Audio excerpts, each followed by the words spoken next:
Hi guys, hope you're all doing absolutely fine and dandy. It's a more godly o'clock at the moment. It's 9 p.m.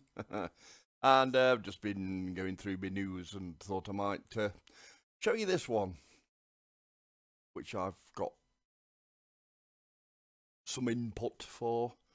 Oh, by the way, thanks very much for giving me 69 subscribers.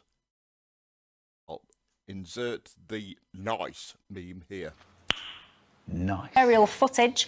This one was captured by The Guardian. Now, I do confess I am indeed a spectacle wearer, so I do need a bit of help with my vision. But even from what I can see, this looks like monumentally more people than 150,000 people. Bottom line is, scores and scores of people turned out to the streets. This rally reached millions of people, whether on the streets or watching on streams live. The primary thing that they were protesting about was a free speech rally. It meant different things to different people, Barry Gardner. Yeah. But one of the core tenets that united a lot of people, that they were anti your government. When you see those images, what do you feel? Look, but I was very concerned that an American multimillionaire was able to then spread words of violence and urged people to fight back or die. Well, I want to explore all of those points. I thought that was really wrong, that somebody from abroad... Note the change here from fight back or die, right? Fight back means you're defending yourself. Now, note the little, what would you call it, little psyop there is doing here, right? You ready? In particular, should be trying to incite people in this country to fight and to overthrow its government in that way. I mean, I want to... What? So he just suddenly changed it from fight back or die to fight. It's not free speech. That is abuse of free speech. I want to address all of those points, actually. But I found it quite interesting that one of your key takeaways, you say that the arrests of those moronic people who assaulted police officers, there's no justification, quite frankly, for assaulting frontline police officers. Exactly. You know my thoughts on frontline police officers. And if you are one of those people that got arrested, you are a disgrace. You should be... Yes, absolutely. I completely agree with that. But, of course, we don't pull him up on that. I would have done. Yeah, I want to pull him up on that because that is an abuse of him getting a platform. He's a Labour something, a Labour advisor or something. You know, no matter how much you say, no matter how much you emphasise on the word what, right, it's what, mate, right, what? It doesn't make you any better than me or anybody else. What? So I watched that bit, and then of course we get oh god, who do we get? Hold on, let me see. Hold on. Oh, here he is. Look, yeah. Let's have a look at what his title is now in the Reform Party. Yes, sir. That's a great point. I think it's an excellent point. Really well articulated. The hideous hypocrisy of the Mayor of London in, frankly, turning a literally blind eye to the manifold more greater number of people who were arrested at the Notting Hill Carnival relative to the protest that we saw at the weekend. Look. Oh, I hate it when it says that. They all say that, don't they, in Reform? Well, look. Well, look here. Well, look. Yeah? Oh. I want to look over there somewhere. Anyway, if you've got a Google, then... press mute because I've just got to turn my lights up. I better. Number one, I think the mainstream media reports about the numbers there understate the true numbers. Number two, I'd echo your point, Michelle, that anyone assaulting police officers should be thoroughly ashamed of themselves, and we obviously condemn that. Come on, Mo. But we saw lots of union flags, and there are a lot of people who are just ordinary people. You saw Trevor Phillips, of all people, from Sky News, who actually gave to his credit. Yeah, an honest review.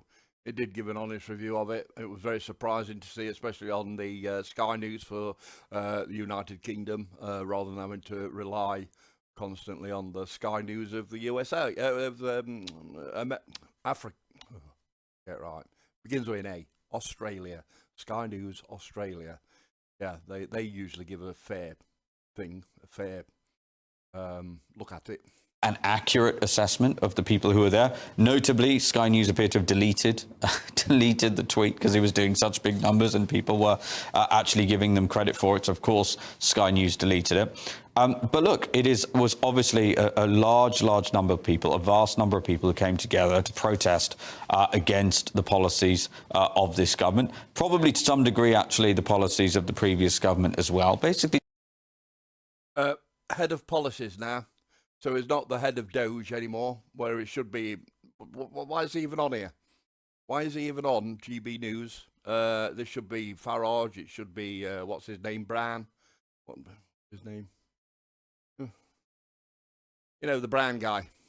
I mean, no, not. His second name's Brown. Additional. This is me from the future. 3 hours into the future, actually. Now nearly 12 o'clock, which is more like my broadcast time. David Bull is the chairman of Reform UK. Don't know where I got David Brown from. Bye. Did well there, didn't I? just saying, look, we love our country and we want it back. We are tired of being classed as second-class citizens in our own country. And sadly, going back to the earlier points that we made, so long as the UK is a member of the ECHR, foreign courts will determine our laws and not us. So long as we have not disapplied those international treaties, foreign courts will determine our laws. Do you condemn the foreign billionaire who actually incited people saying violence is coming, you need to fight back or die? Will you? There it is again, you see, fight back or die. Why are we fighting back? What does he mean? What does this idiot mean just here? I can't remember it. What man? Let's call him the what man, yeah? Emphasis on the H. Sounds like Stewie Griffin, doesn't he, on that famous Family Guy bit. Ooh, let me have some of that Cool Whip. What'd you say? You can't have a pie without Cool Whip. Cool Whip? Cool Whip, yeah. You mean Cool Whip? Yeah, Cool Whip. Cool Whip. Cool Whip. Cool Whip. Cool Whip. You're saying it weird. Why are you putting so much emphasis on the H? What are you talking about? I'm just saying it. Cool Whip. You put Cool Whip on pie. Pie tastes better with Cool Whip. What are you doing, Brian? Anyway. Condemn that. Well, Barry, Elon has been incredibly vindictively negative about Nigel, our leader, for a very long time now.